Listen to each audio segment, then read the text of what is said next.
Hey YouTube, Not So Slim Jim coming to you with a weekend update on what's going on with gun-related news. Starting off with a update on HB1927.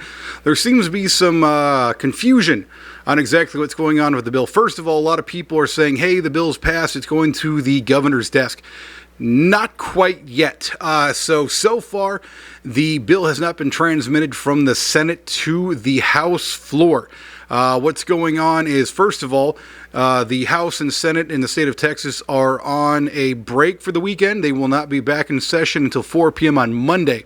What's going on is they're kind of taking a weekend. They're looking at the bill and they're trying to figure out if all the amendments that were added last week or this week, whether or not everything is good for the bill, whether or not they need to go in and make any adjustments, which if they haven't transmitted yet, they can still do that in the Senate before sending it to the House, which saves a whole lot of time.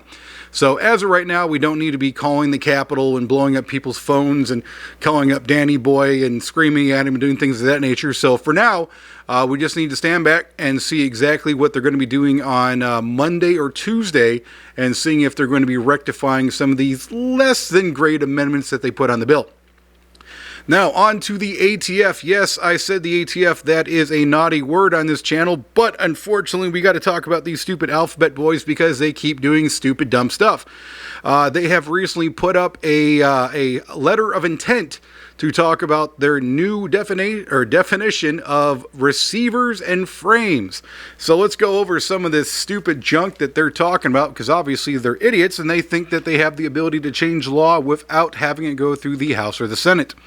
First of all, they're talking about any receiver part, anything that has one or more of a fire control components, which includes of a hammer, bolt carrier group, breech block, cylinder, trigger, firing pin, striker pin, or slide rails will now be considered a firearm, which means a slide for your Glock 19 or a upper receiver for your AR-15 will now be considered a firearm and will be required to go to a federal firearms license dealer to be purchased.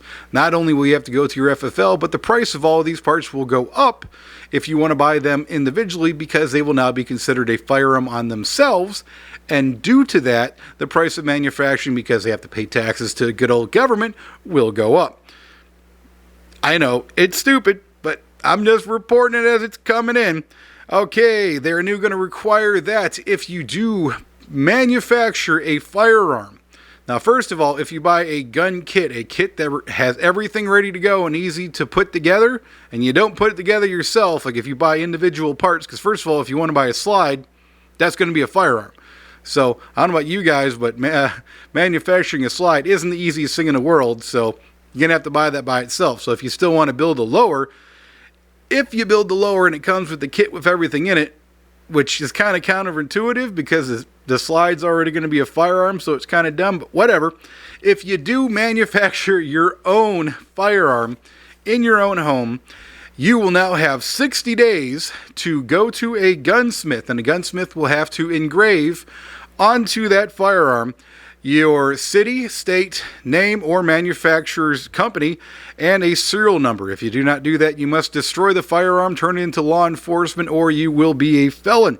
This includes any firearm manufactured after October 22nd of 1966. There are no grandfathering, which means any firearm that you have manufactured and you currently have in stock must be done after this goes into effect. If you don't, you'll be a felon.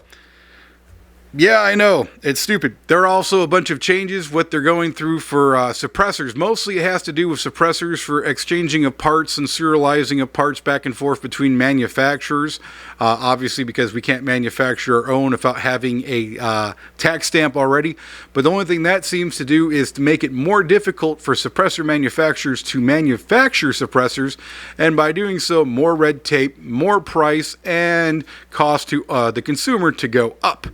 Another thing we got to look at too is if you look at the plain letter, the writing of this, if you look at anything that contains one or more of these things, if you look at a drop-in trigger that has both the trigger and the hammer, that alone technically can be considered a firearm. So there's a lot of tricky things we've got to looking at the government's been going. Now, right now, you cannot go on and write the ATF and tell them that they are absolute idiots and that this is unconstitutional. When it does come up on the website and you have the ability to write it and tell them that, I will let you know. But until then, I will be putting a link so you can read through everything that they're proposing. Try not to laugh or have a heart attack looking at it. But until then, this is your weekend update. If you have any questions, comments, or concerns, leave them down in the comments section. Until next time, you guys have a great weekend.